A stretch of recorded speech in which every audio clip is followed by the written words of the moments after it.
Hey, Doug and Pat here with another episode of The Wealthy Gym Owners. And today we're going to talk about what happens when a coach leaves. So, Doug, get us started.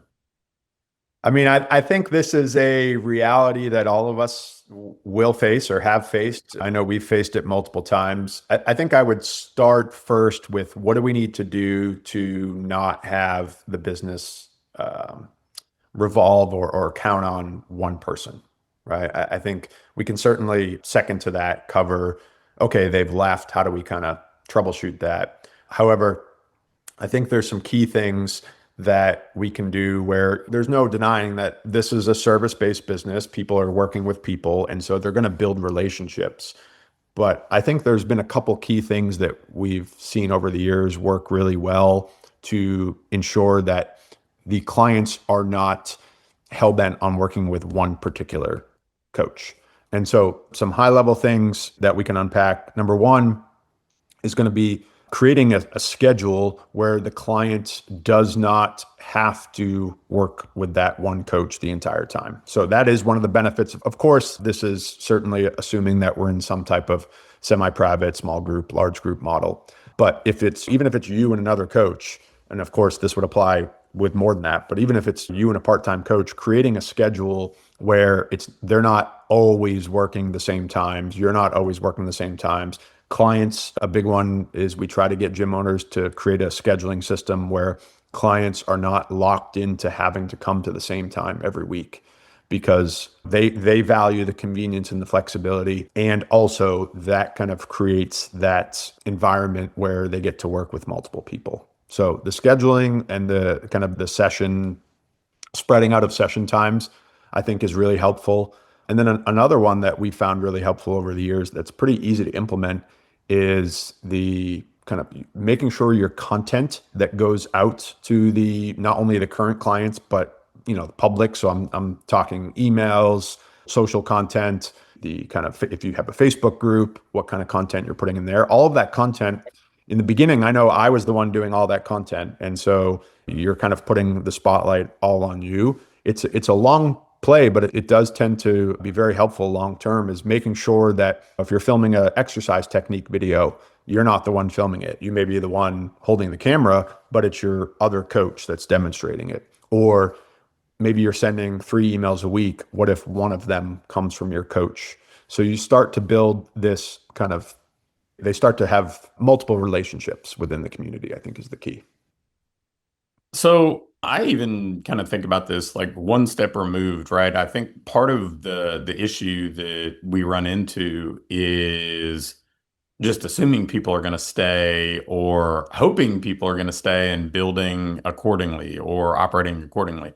I for better or worse, kind of learned this very early on when I was coaching college baseball and I had a $2,000 assistant coaching budget.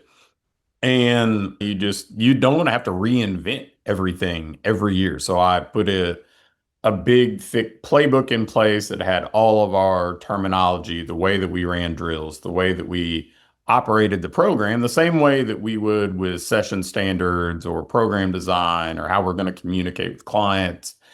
And I think I just accepted then that assistant coaches will graduate. This is not a long-term career for most of them. And the same is held true in the fitness industry. It's just because we've made this our career, we're the business owners, we've kind of just said, okay, well, this person's going to stay. But in most small businesses, especially single site locations, there's just not upward mobility, right? So unless they have somebody else serving as the primary income in the household, or they're just kind of indifferent about money and their lifestyle's never going to change, they're never going to add more dependents or anything like that, most of them are going to graduate. So everything that we do, we have to build understanding that. And that doesn't, I think that mental shift makes such a difference for owners to not just almost act like people are, hey, they're with me for forever and ever and ever, like we're married. It's more of a, hey, people are going to be here. They're going to graduate. I mean, a number of years back, we kind of did an informal survey, and the average coach lasted less than 2 years. And so I'm not saying that you can't exceed that number, but it would be unwise to expect them to last 10 if we found the average to be closer to 2. Yeah. And I know you mentioned the university and certainly have experience there. And there's a lot there, obviously there's a lot we can pick apart with that model, but there's a lot that we can model after that. They don't certainly stress out about admitting new students, right? They have a process in place for recruiting. They have a process in place for admitting new students. And so it's the same thing in our ecosystem. We need to have recruiting for new people so that when somebody does leave, I'm not saying it's not going to be stressful, but we can at least go back to that playbook of, okay, here's how we recruit, here's how we onboard somebody new. And then, like you said, I'm expecting for us, a coach, if they do 2 years, that's like thumbs up, high five. And some of them are going to stick, some of them aren't. But if I build that as an expectation, now I can always be recruiting. I can make sure, again, going back to like the spotlight is not only on them. If I see them getting a lot of the attention, it's not that I don't want them to build strong relationships with our clients, but I want to make sure that those clients, like if I have a really stud coach and everybody is clinging to that coach, although that's great for the community, and I certainly want to capture that, we also have to make sure that we're spending some time putting the spotlight on the rest of the team and kind of maybe even putting them in like a mentorship role where they can teach the other team, the rest of the team, so that the clients also want to work with the rest of the coaches, because the key man risk is real in this industry. And I certainly think we can structure it in a way that it's never going to not exist, but we can certainly improve it. Yeah, so if we think of this more like the way we do with clients, right? Like we're recruiting, people graduate, you're always going to keep your pipeline full. You're going to have a structured way to onboard people into what you're doing to set them up to succeed. You're going to make the business work kind of independent of unique personalities, and it's the system, it's not the unique skills and talents and experiences of the coach. And we see that a lot too. Like people saying, I need to hire somebody who's really experienced and has a robust resume. Well, it often causes more problems than it solves. And then when they graduate, if they graduate on good terms, then we celebrate them, we wish them well, and that makes it easier for us to backfill the pipeline because we graduate people on to more success maybe in our industry. So when it comes to finding new coaches, if we're filling that pipeline, what have you found to be successful? Yeah, I mean, like you said, the experience, it certainly is helpful, but that's not the first thing. That's not the first thing we're looking for. I mean, we try to maintain strong relationships with the local university to capture kind of the new kids coming into the industry. There's challenges with that model, of course, as far as they're potentially lacking maturity, they're potentially not as experienced, but oftentimes that can kind of be a little bit easier than trying to teach the old dog new tricks. You can kind of teach them your system. Like you said, we want to be teaching a system, not, that's why I'm a big fan, small things. Like I don't like all coaches being involved in programming, right? That's like the chef being like, everybody can make their own recipe at the restaurant. It doesn't really work that way long term. And so things like that, if you take an experienced coach that comes in and they want to do all the programming, that's going to be a rub, versus the new coach is probably totally cool just running the play. So certainly the university model. We also love outside industry people. So taking them from an industry that may not have as favorable of a schedule. So we often will lean on hospitality folks where they're working nights and weekends. And although in our model, that's not the case anymore, but at least the hours are a little bit more favorable. And so we've had people that were burnt out working till midnight, closing down a restaurant, or having to work every single weekend. And now they can come into a model and still kind of deliver that hospitality mindset. A lot of, I think, career change people has been a newer one, where one of our best coaches now, she was your textbook corporate America employee for 30 plus years and just was burnt out and left on a sour note and came to us full time and is not had a really good paycheck, really good retirement from corporate America. So doesn't need to necessarily do it for the money, but doesn't want to sit at home all day. And so those kind of, we had to obviously teach her our system, and she had a passion for fitness, but was not a trainer. And so we tend to go that route as opposed to looking for the certain certification or certain experience levels. Yeah, I think the education, that's stuff that we can direct people to. We can help set them up to succeed in that sense. And we understand kind of what textbook material is going to be relevant and how much of this needs to actually be practical. But finding people who are punctual, who are personable, who are lifelong learners, who are service-minded, people-centric. I mean, all that stuff, you're not going to be all that effective in teaching that. So look for those traits, and then we can always backfill the knowledge when it comes to the training side. Yeah. Yeah. And as you build your team, it becomes a little bit, I think, easier.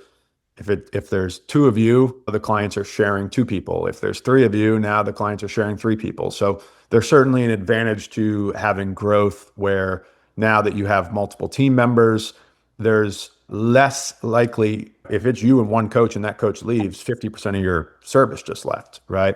Versus as you grow, I think there's part of this becomes less of a problem where if you have five coaches or four coaches and one of them leaves, well, now we're only talking about 20% being disrupted. And if you're kind of taking that best practice of making sure it's a system that you're teaching and it's not Coach X's play, or you're putting out content for multiple team members are handling the communication. So they're not, I always have thought about it like threads, where if I only have one thread, one connection with your business, as soon as that thread goes away, as soon as that connection breaks, I'm gone. Versus if I have two, three, four connections and one of them breaks, i.e. a coach leaves, I still have the other threads that I can count on. And those could be, as a client, that could be relationships with other clients, connections with other clients, obviously connections with other team members. But I think the idea here is building a community that's not hinged on one key person is certainly beneficial long term. So we know what we're looking for. We know not to build around a single person. We know that we need a system. So what else do we need to unpack to make this practical for somebody? I mean, I think the only other piece would be when somebody does leave, what that process looks like. So once somebody gives us notice, I think the fortunate thing is if you nail all of the other stuff we spoke about, the notice that they give you, like Josh was actually just presenting at a workshop that we put on this past weekend, and he shared something that I didn't even think about till he shared it.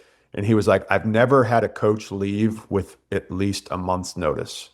Like no coach has ever given me less than a month's notice.